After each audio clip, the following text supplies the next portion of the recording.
Hello students, welcome to WB exam guide. তো আজকে আমরা যে টপিকটা নিয়ে আলোচনা করব, তোমরা অনেকেই বলছো দাদা আমার বাংলাতে অনার্স রয়েছে, আমরা বাংলা থেকে কি কি পড়বো। এছাড়াও অন্যান্য যে সাবজেক্ট রয়েছে তোমরা বলছো যে কি কি পড়বো, আর ডিএলএড বই থেকে কি কি পড়বো, তার প্রিভিয়াস ইয়ারে কি কি জিজ্ঞাসা করছে সেই সম্পর্কিত আলোচনা করব। তো আজকের ক্লাসে আমি সেইগুলো নিয়ে আলোচনা করতে চলেছি। আজকে বেসিক্যালি আমরা আলোচনা করব ডিএলএড এর বইয়ে যেগুলো আমরা পড়বো, ডিএলএড বই থেকে আমরা কোন কোন জিনিসগুলো পড়বো, যেগুলো কিন্তু গত ইন্টারভিউ কিন্তু বারবার করে প্রশ্ন করা হয়েছিল, সেগুলো আমরা আলোচনা করব আজকের ক্লাসে। তো তোমরা যারা অবশ্যই নতুন, অবশ্যই চ্যানেলটিকে সাবস্ক্রাইব করে রাখো, আর পাশে থেকে বেল আইকন অবশ্যই ক্লিক করো। আর ভিডিও ডেসক্রিপশনে হোয়াটসঅ্যাপের লিঙ্ক বা আমার কন্ট্যাক্ট নাম্বার দেওয়া আছে, ওখানে কন্ট্যাক্ট করো, তাহলে কিন্তু তোমরা আমাদের গ্রুপে জয়েন হতে পারবে। সেখানে অনেক আলোচনা হচ্ছে ইন্টারভিউ সম্পর্কিত, ফ্রি ক্লাস হচ্ছে, ফ্রি ডেমো পিডিএফ প্রোভাইড করা হচ্ছে, সেগুলো পেয়ে যাবে। ঠিক আছে, চলো দেখো। ফার্স্ট কোশ্চেন কি বলা হয়েছে, বলছে মাতৃভাষা বলতে কি বোঝায়। প্রথম প্রশ্ন, খুব ভালো একটা ইম্পর্টেন্ট প্রশ্ন তোমাদের ইন্টারভিউর জন্য, যে মাতৃভাষা বলতে আপনি কি বোঝেন। তাহলে মাতৃভাষা বলতে বোঝায় যে ভাষা একজন মানুষ জন্মের পর মায়ের কাছ থেকে প্রথম শেখে, কথা বলা শুরু করে, সে ভাষাকে আমরা বলবো মাতৃভাষা। অর্থাৎ একটা শিশু জন্মাবার পর থেকে তার মায়ের কাছ থেকে যে ভাষা শেখে বা যে ভাষাতে সে মনের ভাব প্রকাশ করতে শুরু করে, সেটাকে আমরা বলবো মাতৃভাষা। সহজভাবে বলতে পারি, যে ভাষায় আমরা প্রথম চিন্তা করি, কথা বলি ও ভাব প্রকাশ করি, সেটাকে আমরা বলবো মাতৃভাষা। যেমন আমাদের ক্ষেত্রে আমাদের মাতৃভাষা হলো বাংলা। চলো নেক্সট কোশ্চেন দেখো, প্রাথমিক শিক্ষায় মাতৃভাষার গুরুত্ব কি। প্রাথমিক শিক্ষায় মাতৃভাষার গুরুত্ব অপরিসীম। শিশু তার প্রথম ভাষা অর্থাৎ মাতৃভাষার মাধ্যমে সহজে পাঠ্য বিষয় বুঝতে পারে, যার ফলে তার চিন্তা শক্তি, কল্পনা শক্তি ও ভাষা দক্ষতার বিকাশ ঘটে। মাতৃভাষায় শিক্ষা পেলে শিশুর আত্মবিশ্বাস বৃদ্ধি পায় এবং শিক্ষার প্রতি আগ্রহ জন্মায়, ফলে তার সর্বাঙ্গীন বিকাশ সাধিত হয়। বুঝতে পেরেছো? তাহলে তোমাকে যদি ইন্টারভিউ জিজ্ঞেস করে যে প্রাথমিক শিক্ষায় বা প্রাথমিক বিদ্যালয়ে মাতৃভাষার গুরুত্ব কি, এই কথাগুলো তোমাকে নিজের মতো করে বলতে হবে। চলো নেক্সট দেখো, বলছে শিক্ষায় মাতৃভাষা মাতৃদুগ্ধের ন্যায়, কথাটি কে বলেছেন, এই কথার গুরুত্ব কি। বলছে এই কথাটি বলেছেন রবীন্দ্রনাথ ঠাকুর। শিক্ষায় মাতৃভাষা মাতৃদুগ্ধের ন্যায়, এই কথাটি বলেছেন রবীন্দ্রনাথ ঠাকুর। কোন বইয়ের অংশ এটা, কোন বইয়ের লাইন, সেটা হচ্ছে শিক্ষায় সাঙ্গীকরণ। তাহলে কি হবে, শিক্ষায় সাঙ্গীকরণ বই থেকে এই লাইনটাকে নেওয়া হয়েছে। এই কথাটির অর্থ কি, এই কথাটির অর্থ হচ্ছে যেমন শিশুর শারীরিক বিকাশের জন্য মাতৃদুগ্ধ অপরিহার্য, তেমনি শিশুর মানসিক ও বুদ্ধিবৃত্তিক বিকাশের জন্য মাতৃভাষায় শিক্ষা অপরিহার্য। মাতৃভাষা হলো শিশুর চিন্তা, অনুভূতি ও প্রকাশের প্রাকৃতিক মাধ্যম। তাই মাতৃভাষায় শিক্ষা শিশুর শেখাকে সহজ ও আনন্দময় ও স্থায়ী করে তোলে। তাহলে এগুলো কিন্তু ভালো করে পড়বে ইন্টারভিউ যাওয়ার আগে। ওকে, চলো এবার আমরা নেক্সট কোশ্চেন চলে আসি। বলছে শিক্ষায় হেরফের গ্রন্থটি কে লিখেছেন। খুব ভালো একটা প্রশ্ন। শিক্ষায় হেরফের গ্রন্থটি কে বলেছেন, রবীন্দ্রনাথ ঠাকুর। তাহলে শিক্ষায় হেরফের গ্রন্থটি কে লিখেছিলেন, রবীন্দ্রনাথ ঠাকুর। চলো নেক্সট কোশ্চেন দেখো, ভাষা শিক্ষার ক্ষেত্রে গ্রহণমূলক ক্ষমতা বলতে আপনি কি বোঝেন। প্রশ্নটা ইন্টারভিউ করেছিল যে ভাষা শিক্ষার ক্ষেত্রে গ্রহণমূলক ক্ষমতা বলতে আপনি কি বোঝেন। লিখিত ভাষাকে পাঠ করে বোঝা এবং কথিত ভাষাকে শুনে শুনে বুঝতে পারার ক্ষমতাকে বলছে ভাষার গ্রহণমূলক ক্ষমতা। তাহলে গ্রহণমূলক মানে কি, রিসেপটিভ স্কিল। রিসেপটিভ স্কিল কোনগুলো, যেগুলো আমরা পড়ি, অর্থাৎ রিসেপটিভ স্কিলের মধ্যে একটা পড়ছে কি, লিসেনিং। কি পড়ছে, একটা পড়ছে লিসেনিং, আর একটা কি পড়ছে, রিডিং। তাহলে এই দুটো হচ্ছে কি, এই দুটো হচ্ছে আমাদের রিসেপটিভ স্কিল। তার মানে হচ্ছে কোনো একটা জিনিস যখন আমি গ্রহণ করব, অর্থাৎ সেটাকে আমি কি করব, গ্রহণ করব, সেটাকে আমি বলবো গ্রহণমূলক ক্ষমতা। তাহলে আমাদের যে ভাষা শিক্ষার চারটি দক্ষতা রয়েছে, শ্রবণ, কথন, পঠন ও লিখন, এই চারটি দক্ষতার মধ্যে লিসেনিং এবং রিডিং, এই দুটোকে আমরা বলবো রিসেপটিভ স্কিল বা গ্রহণমূলক ক্ষমতা। নেক্সট চলে আসো, ভাষা শিক্ষার ক্ষেত্রে প্রকাশমূলক বা অভিব্যক্তিমূলক ক্ষমতা বলতে আপনি কি বোঝেন। অভিব্যক্তি বলতে বোঝায় মনের ভাবকে প্রকাশ করা, অর্থাৎ শিক্ষার্থী যখন তার মনের ভাবকে লেখার মাধ্যমে বা বলার মাধ্যমে প্রকাশ করে। একদম টু দি পয়েন্ট, সুন্দর করে আনসার করতে হবে। তোমরা যদি এই অল্প সময়ের মধ্যে আমাদের ডাব্লিউবি এক্সাম গাইডের তৈরি করা যে নোটসগুলো যদি পড়ে তোমরা ভালো করে প্রিপারেশন নিতে চাও, তাহলে আমাদের কন্ট্যাক্ট নাম্বারে অবশ্যই যোগাযোগ করো। এখানে প্রত্যেকটি নোটস তোমরা কিন্তু পেয়ে যাবে, প্রিভিয়াস ইয়ার কোশ্চেন, প্রত্যেকটা টপিক ধরে ধরে নোটস, প্রত্যেকটা ক্লাসের নোটস, যারা যে সাবজেক্টে অনার্স করেছো সেই সাবজেক্টের নোটস তোমরা পেয়ে যাবে। এখানে এনসিইআরটি ডিএলএড বই থেকে যে যে প্রশ্নগুলো আসছে, প্রিভিয়াস ইয়ারের প্রশ্ন, সমস্ত কিছু দেখতে পাচ্ছ। ইংলিশ থেকে যা যা প্রশ্ন এসেছে, জাতীয় পতাকা থেকে সমস্ত কিছু, ওয়ার্ল্ড টোটাল তোমরা প্রচুর নোটস পাবে, প্রচুর নোটস। তোমাদেরকে দেখিয়ে দিই আমাদের এখানে টোটাল কতগুলো নোটস তোমাদেরকে দেওয়া হবে, দেখে নাও। এখানে প্রায় আমাদের টোটাল নোটস রয়েছে, দেখতে পাচ্ছ প্রায় তোমাদের এখানে 100+ পিডিএফ রয়েছে, 100+ পিডিএফ রয়েছে। প্রত্যেকটা পিডিএফ, প্রত্যেকটা সাবজেক্ট, অঙ্ক থেকে, সাইকোলজি থেকে, ম্যাথ থেকে সব কিছু তোমরা পেয়ে যাবে, A to Z। যেগুলো দিচ্ছি এগুলোর বাইরে তোমাদের কোনো কিছু পড়ার দরকার নেই। এগুলো যদি কভার করে যাও, আশা রাখছি প্রত্যেকটা জিনিস তোমরা এর মধ্যে থেকে তোমাদেরকে জিজ্ঞাসা করবে। কারণ ইন্টারভিউ যে যে টপিকগুলো থেকে প্রশ্ন করে, আমি সেই টপিকগুলোকে তোমাদের ধরে ধরে কিন্তু করাচ্ছি, সব কিছু পেয়ে যাবে। দেখো, বাংলা সাহিত্যর ইতিহাস, যারা বাংলাতে অনার্স করছো, ইংলিশ লিটারেচার, সব কিছু তোমরা পেয়ে যাবে। তো তোমরা যারা পিডিএফগুলো কিনতে চাইছো, আমাদের এই কন্ট্যাক্ট নাম্বারে যোগাযোগ করো, পিডিএফগুলো তোমরা পেয়ে যাবে। চলো নেক্সট চলে আসি আমরা ত্রিভাষা, মানে থ্রি ল্যাঙ্গুয়েজ ফর্মুলা বা ত্রিভাষার সূত্র সম্পর্কে আমরা জানবো। বলছে ত্রিভাষার সূত্র হলো ভারতের শিক্ষানীতিতে নির্ধারিত একটি গুরুত্বপূর্ণ নীতি, যার উদ্দেশ্য শিক্ষার্থীদের 3টি ভাষায় দক্ষ করে তোলা, জাতীয় ঐক্য, ভাষাগত সংহতি এবং যোগাযোগের উন্নতির জন্য। তাহলে ত্রিভাষা ফর্মুলা বলতে কি বোঝায়? শিক্ষার্থীদের যোগাযোগ ব্যবস্থার জন্য বা শিক্ষার্থীদের ভাষা শিক্ষায় আরো দক্ষ করে তোলার জন্য 3টি ভাষার উপরে গুরুত্ব দেওয়া হয়েছে। এই 3টি ভাষাকে বলা হয় কি? ত্রিভাষার ফর্মুলা। এই 3টি ভাষা কি কি? এই 3টি ভাষা হচ্ছে, একটা হবে কি ফার্স্ট ল্যাঙ্গুয়েজ, যেখানে থাকবে শিক্ষার্থীর মাতৃভাষা বা তার আঞ্চলিক ভাষা। 2 নম্বর হচ্ছে দ্বিতীয় ভাষা, ওয়াই হিন্দি, যেখানে কোনো হিন্দি ভাষাভাষী নেই, অর্থাৎ ওয়াই হিন্দি রাজ্যগুলির জন্য একটি সাধারণত হিন্দি ভাষা থাকতে পারে। হিন্দিভাষী রাজ্যগুলিতে একটি ইংরেজি ভাষা বা অন্য কোনো আধুনিক ভারতীয় ভাষা থাকতে পারে। নেক্সট দেখো 3 নম্বর, তৃতীয় ল্যাঙ্গুয়েজ কি হবে? থার্ড ল্যাঙ্গুয়েজ কি হবে? একটি আধুনিক যে কোনো ভারতীয় ভাষা হবে, অথবা ইংরেজি ভাষা হতে পারে, বা ইউরোপীয় যে কোনো ভাষা হতে পারে। ঠিক আছে, এগুলো কিন্তু ভালো করে মনে রেখো। এই ত্রিভাষার সূত্র প্রথম প্রস্তাব কে করেছিল? 1968 সালের জাতীয় শিক্ষানীতি। এটি পরে 1986 ও 2020 সালের শিক্ষানীতিতেও বলা হয়েছিল। আর এটা কোঠারি কমিশনের সুপারিশ করেন। এটা কে করেছিলেন? কোঠারি কমিশন সুপারিশ করেছিলেন। এই ত্রিভাষা ফর্মুলা কেন বাস্তবায়ন করা হয়েছিল? দেশের বিভিন্ন ভাষাভাষী মানুষের মধ্যে ঐক্য স্থাপন করা, যোগাযোগের সুযোগ বৃদ্ধি করা, ভাষাগত বৈচিত্র্যের প্রতি সম্মান দেখানো, শিক্ষার্থীদের বহুভাষিক দক্ষতা তৈরি করা। তাহলে এই যে পয়েন্টগুলো বললাম, এই পয়েন্টগুলো একটু ভালো করে পড়ে যাবে ইন্টারভিউ দেওয়ার আগে, কারণ এগুলো থেকে ইন্টারভিউ বারবার করে প্রশ্ন করে। চলো নেক্সট দেখো, ভাষা হলো চিন্তার প্রতীক। ভাষা হলো চিন্তার প্রতীক, এখানে প্রতীক হবে, কথাটা প্রতীক হবে, হ্যাঁ একটু কারেকশন করে না, কথাটা হবে প্রতীক। ভাষা হলো চিন্তার প্রতীক, কথাটি কে বলেছেন? এটা কে বলেছেন? ম্যাক্স মুলার। নেক্সট দেখো, প্রাথমিক স্তরে ভাষা শিক্ষাদানে কয়টি পদ্ধতির নাম বলুন। তাহলে প্রাথমিক স্তরে শিক্ষার্থীদেরকে ভাষা শিক্ষাদানের কয়েকটি পদ্ধতির নাম হচ্ছে অভিনয় পদ্ধতি, আলোচনা পদ্ধতি, অনুবন্ধ পদ্ধতি। এছাড়া অনেক রকমের পদ্ধতি রয়েছে। এবার সেই পদ্ধতিগুলো নিয়ে আমাদেরকে জানতে হবে, কারণ ইন্টারভিউ এগুলো ধরে ধরে প্রশ্ন করে। ঠিক আছে, শব্দানুক্রমিক পদ্ধতি কাকে বলে? একদম খুব ইম্পর্টেন্ট। দেখো বলছে, শব্দানুক্রমিক পদ্ধতি হলো ভাষা শিক্ষার একটি গুরুত্বপূর্ণ পদ্ধতি, যেখানে শিক্ষার্থীকে সর্বপ্রথম পরিচিত শব্দ দিয়ে শুরু করানো হয়, যেমন বক, কল, বল ইত্যাদি।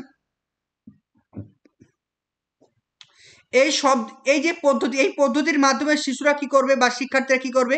শব্দের উচ্চারণ শিখবে। তাহলে যখন বলছি বক, কল, বল, এগুলো শব্দের উচ্চারণ শিখছে। শব্দের বর্ণ, এই যে শব্দের বর্ণ মানে ব, এটা ব, এটা ক, তাহলে প্রত্যেকটি বর্ণ। এবং যখন বককে আমি শেখাবো, তখন কিন্তু আমাকে একটা বকের ছবি এঁকে কিন্তু শেখাতে হবে বাচ্চাদেরকে। তাহলে মানে শব্দের সঙ্গে তার বস্তু সম্পর্কে শিক্ষার্থীরা ধারণা লাভ করছে। ধীরে ধীরে নতুন শব্দ ও বাক্য গঠন করতে পারে এই পদ্ধতির মাধ্যমে। চলো এবার আমরা নেক্সট কোশ্চেন দেখবো, বর্ণানুক্রমিক পদ্ধতি। বলছে এই পদ্ধতিতে শিশুকে একের পর এক বর্ণ শিক্ষা দেওয়া হয়। এই পদ্ধতিতে প্রথমে শিশুকে স্বরবর্ণ, পরে ব্যঞ্জন বর্ণ এবং সবশেষে তাকে যুক্ত বর্ণ পাঠ দেওয়া হয়।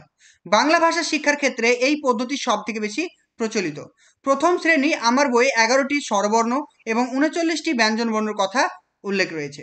তাহলে তোমাকে যদি ইন্টারভিউ জিজ্ঞেস করে যে বর্ণানুক্রমিক পদ্ধতি বলতে আপনি কি বোঝেন, তাহলে কি বলবে যে বর্ণানুক্রমিক পদ্ধতিতে কি করা হয়, প্রথমে শিশুদেরকে একটার পর একটা বর্ণকে আগে শিক্ষা দেওয়া হয়। প্রথমে তাকে স্বরবর্ণ শেখাবো, তারপরে তাকে ব্যঞ্জন বর্ণ, তারপর তাকে যুক্ত বর্ণ শেখাবো। যখন তাদেরকে বর্ণের ধারণা দেওয়া হয়ে যাবে, তখন আমি তাদের অতি পরিচিত, মানে খুবই পরিচিত যে সমস্ত শব্দগুলো রয়েছে, আম, মা, বাবা, দাদা, এই সমস্ত শব্দগুলোর মাধ্যমে তাদেরকে আরো বাক্যের দিকে এগিয়ে নিয়ে যাবো ধীরে ধীরে। ঠিক আছে, চলো নেক্সট দেখো বাক্যানুক্রমিক পদ্ধতি, যেটাকে বলছে সেন্টেন্স মেথড। তাহলে বাক্যানুক্রমিক পদ্ধতি কি? বাক্যানুক্রমিক পদ্ধতি হলো ভাষা শিক্ষার একটি পদ্ধতি যেখানে শিশুকে শব্দ নয় বরং পুরো বাক্য শেখানো হয় বা বাক্যাংশ শেখানো হয়। প্রথমেই একটা শিশুকে বলা হলো আমি ভাত খাবো। তাহলে এখানে কটি শব্দ রয়েছে? আমি ভাত খাবো। দেখো আমিতে কি আছে? এখানে আ আছে, তারপরে কি আছে? ম আছে। তাহলে প্রথমে শিশুকে একটা বাক্য শিক্ষা দেওয়া হলো, মানে বাক্য শেখানো হলো। তারপরে তাকে শেখানো হবে ছোট ছোট শব্দগুলোকে, তারপরে শব্দের মধ্যে যে বর্ণগুলো রয়েছে সেই বর্ণগুলোকে শেখানো হবে। অর্থাৎ বাক্যানুক্রমিক পদ্ধতিতে পুরো বাক্যটাকে আগে পড়ানো হবে। বৈশিষ্ট্য কি? শিশুরা প্রথমে পুরো বাক্য বা সংলাপ মুখস্থ করবে, পরে সেই বাক্যকে ভেঙে শব্দ বা ধ্বনি চেনার ক্ষমতা অর্জন করবে। শিশু প্রাকৃতিকভাবে বাক্য গঠন ও সংলাপের ব্যবহার শিখবে। এটি প্রাথমিক পাঠ্যভিত্তিক ভাষা শিক্ষায় কার্যকর। এটা কিন্তু মাথায় রেখো। তাহলে তোমাকে ইন্টারভিউ জিজ্ঞেস করে যে বাক্যানুক্রমিক পদ্ধতি কি, এই বাক্যানুক্রমিক পদ্ধতির গুরুত্বটা কি, তাহলে এখান থেকে দুটো তোমাকে বলতে হবে। ঠিক আছে, যেমন দেখো উদাহরণ হিসেবে লেখা আছে আমি স্কুলে যাই, সে বাগানে খেলছে। এগুলো সবই কিন্তু বাক্যানুক্রমিক পদ্ধতির উদাহরণ। তারপর চলে আসি ভাষা শিক্ষায় অভিনয় পদ্ধতি। অভিনয় পদ্ধতিটাকে আমরা কি বলবো, বা রোল প্লে মেথডটাকে আমরা কি বলবো? দেখো, ভাষা শিক্ষায় অভিনয় পদ্ধতি হলো এমন একটি শিখন পদ্ধতি যেখানে শিক্ষার্থীরা ভূমিকা মানে রোল প্লে, নাটক বা সংলাপের মাধ্যমে ভাষা শেখে। এতে শিশু তাদের ভাবনা অনুভূতি প্রকাশের মাধ্যমে প্রাকৃতিকভাবে ভাষার ব্যবহার শেখে। অর্থাৎ তোমাকে যদি ইন্টারভিউ জিজ্ঞেস করে যে ভাষা শিক্ষার ক্ষেত্রে অভিনয় পদ্ধতি বলতে আপনি কি বোঝেন, তাহলে এটাই বলতে হবে। তাহলে অভিনয় পদ্ধতি হলো ভাষা শিক্ষার এমন একটা পদ্ধতি যেখানে শিক্ষার্থীরা নিজস্বভাবেই তারা মানে যে কোনো পার্টিসিপেট করে, মানে যে কোনো বিষয়তে তারা পার্টিসিপেট করে, মানে ভূমিকা গ্রহণ করে। ঠিক আছে, এটা কিন্তু মাথায় রাখতে হবে। এর বৈশিষ্ট্য কি? শিক্ষার্থীরা নাটক বা সংলাপ বা ছোট ছোট অভিনয়ের মাধ্যমে ভাষাচর্য করে। শিশুরা শব্দ বাক্য উচ্চারণ প্রাকৃতিকভাবে শেখে। ঠিক আছে, দলবদ্ধ কার্যক্রম হওয়ার ফলে একে অপরের প্রতি তাদের সহযোগিতার মনোভাব বৃদ্ধি পায়। এগুলো একটু মনে রেখো। তো তোমাদেরকে ইন্টারভিউ এবার জিজ্ঞাসা করতে পারে যে প্রথম থেকে পঞ্চম শ্রেণীর মধ্যে এমন একটা অধ্যায়ের নাম বলুন যেখানে আপনি অভিনয় করে পাঠদান করতে পারবেন। এই প্রশ্নটা করতে পারে ইন্টারভিউ। তখন কি বলবে? প্রথম শ্রেণীতে রয়েছে পশুদের দেশ, দ্বিতীয় শ্রেণীতে রয়েছে স্বপন বুড়ো, তৃতীয় শ্রেণীতে রয়েছে পান্তাবুড়ি, চতুর্থ শ্রেণীতে রয়েছে আলো, পঞ্চম শ্রেণীতে রয়েছে মনসা বনের পরী। ঠিক আছে, তাহলে এই পঞ্চম শ্রেণী পর্যন্ত কিন্তু আমরা একটু মনে রাখবো, বাকিগুলো দরকার নেই, বাকিগুলো তোমরা পিডিএফ দেখে পড়ে নিও। তারপর চলে আসি আমরা অনুকরণ পদ্ধতি বা ইমিটেশন মেথড বলতে কি বোঝায়। অনুকরণ পদ্ধতি বলতে বোঝাচ্ছে অনুকরণ পদ্ধতি হলো শিক্ষার একটি পদ্ধতি যেখানে শিক্ষার্থী শিক্ষকের বা অন্য শিক্ষার্থীদের আচরণ, কথা, ধ্বনি বা কাজ অনুকরণ করে শেখে। মানে শিশুরা দেখবে অনুকরণ করতে পছন্দ করে, মানে অন্যকে দেখে কপি করে। অর্থাৎ কোনো একটা শিশু যদি তার বাড়িতে বাবা মা তার গুরুজনদেরকে কপি করতে পারে, তার স্কুলে তার যে খেলার সাথী রয়েছে বা তার ক্লাসরুমমেট রয়েছে বা টিচার রয়েছেন, তাদেরকে অনুকরণ করে শিখছে। অর্থাৎ কোনো একটা শিশু যখন অন্যকে নকল করে শিখবে সেটাকে আমরা বলবো অনুকরণ পদ্ধতি। এখানে কি কি হচ্ছে দেখো, শিক্ষার্থী প্রথমে শিক্ষক বা অভিভাবক ব্যক্তি থেকে কিছু দেখে দেখে শেখে, পরে সেই আচরণ বা ধ্বনি নিজে অনুশীলন করে।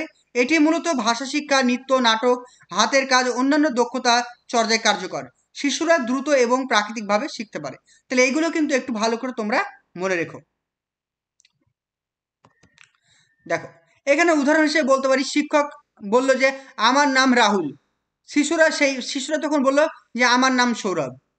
ঠিক আছে, তারপর দেখবো আমি যখন নামটা বলছি বা মানে আবৃত্তি করছি, আমার শুনে শুনে বাচ্চারা কিন্তু আবৃত্তি করে। সেটা কি বলছে? অনুকরণ পদ্ধতি। চলে আসি আমরা অনুবন্ধ পদ্ধতি, খুবই ইম্পর্টেন্ট। তাহলে অনুবন্ধ পদ্ধতি কি? অনুবন্ধ পদ্ধতি হলো শিক্ষার একটি পদ্ধতি যেখানে শিক্ষার্থী নতুন জ্ঞান বা শব্দকে পূর্ববর্তী জ্ঞান বা অভিজ্ঞতার সঙ্গে যুক্ত করে শেখে তাকে বলবো কি অনুবন্ধ পদ্ধতি। অর্থাৎ আমরা যে বিষয়বস্তুটা বাচ্চাদেরকে শেখাবো বা বাচ্চারা যে বিষয়বস্তুটা শিখছে সেই শিক্ষণীয় বিষয়বস্তুর সঙ্গে তাদের পূর্ব জ্ঞানের যে সংযোগ বা অন্য কোনো টপিকের সঙ্গে যে সংযোগ করছি সেটাকে আমরা বলবো কি অনুবন্ধ পদ্ধতি। এখানে শিক্ষার্থীরা তাদের যে শিক্ষণীয় বিষয়ের সঙ্গে বাস্তব জ্ঞান, বাস্তব অভিজ্ঞতা, বাস্তব ঘটনার সঙ্গে সম্পর্ক যুক্ত করে। এর বৈশিষ্ট্য কি হবে? নতুন জ্ঞান শেখার সময় পরিচিত বিষয় বা অভিজ্ঞতার সাথে সংযোগ স্থাপন করা হয়। শিশুরা দ্রুত এবং দীর্ঘস্থায়ীভাবে শিখতে পারে। এটি মূলত ভাষা শিক্ষা, গণিত, বিজ্ঞান, অন্যান্য বিষয়ের শিক্ষায় কার্যকর। এগুলো কিন্তু একটু ভালো করে মনে রেখো।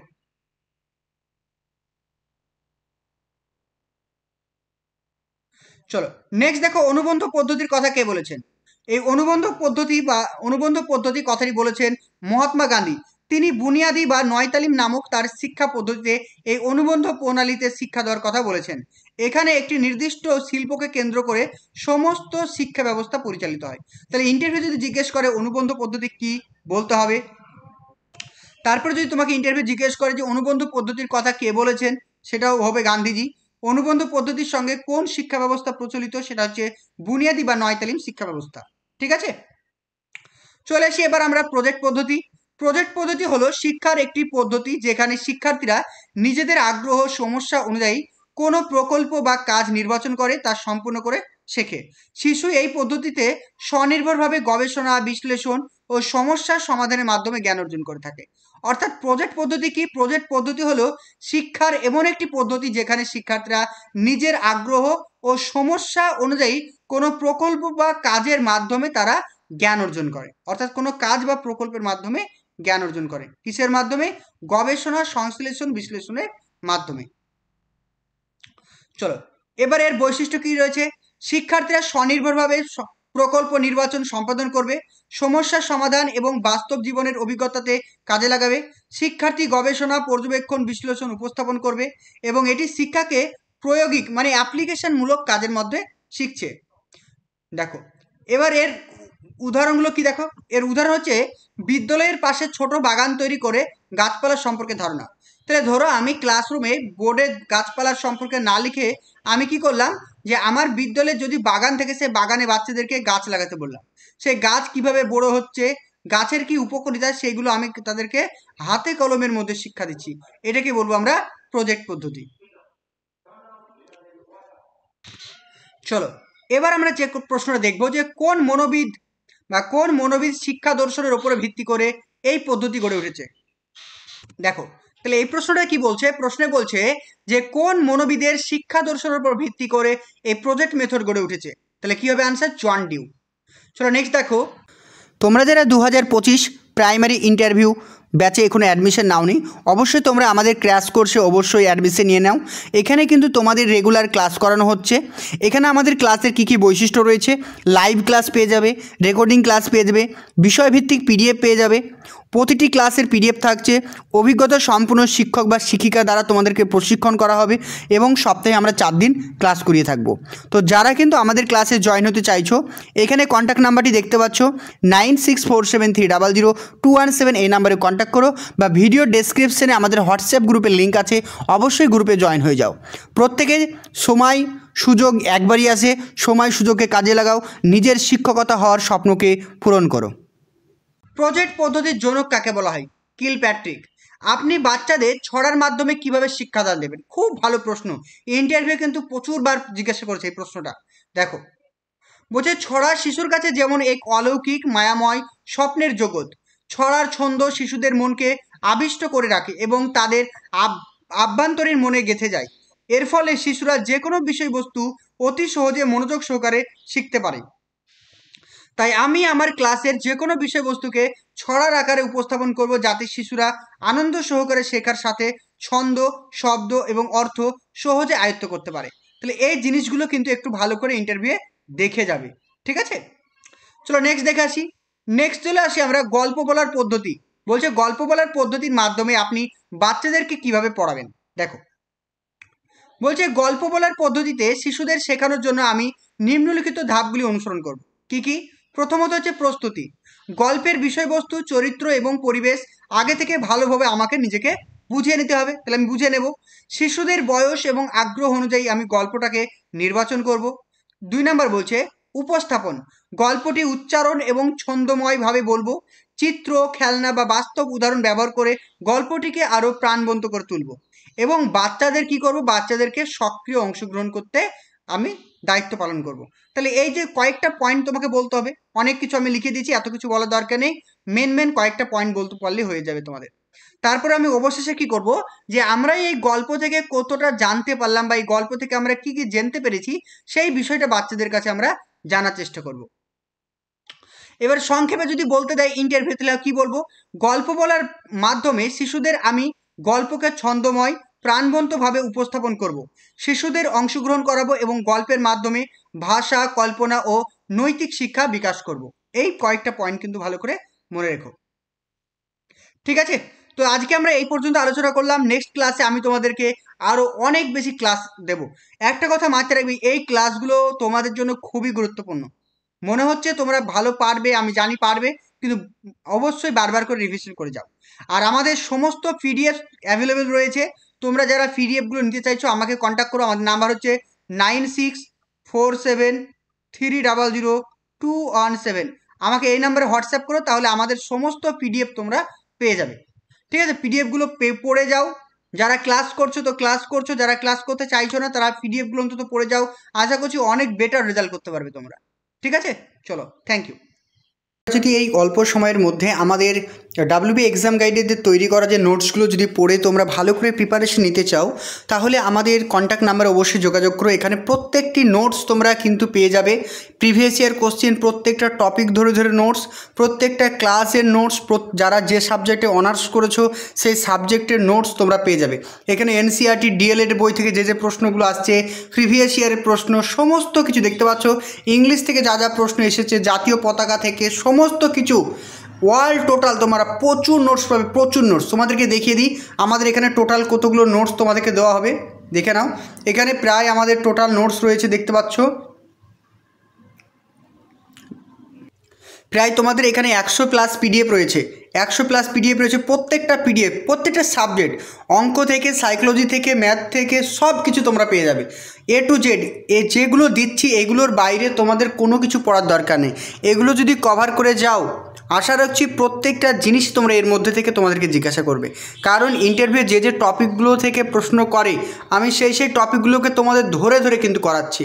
সব কিছু পেয়ে যাবে। দেখো, বাংলা সাহিত্যর ইতিহাস, যারা বাংলা থেকে অনার্স করছো, ইংলিশ লিটারেচার, সব কিছু তোমরা পেয়ে যাবে। তো তোমরা যারা পিডিএফগুলো কিনতে চাইছো আমাদের এই কন্ট্যাক্ট নাম্বারে যোগাযোগ করো, পিডিএফগুলো তোমরা পেয়ে যাবে।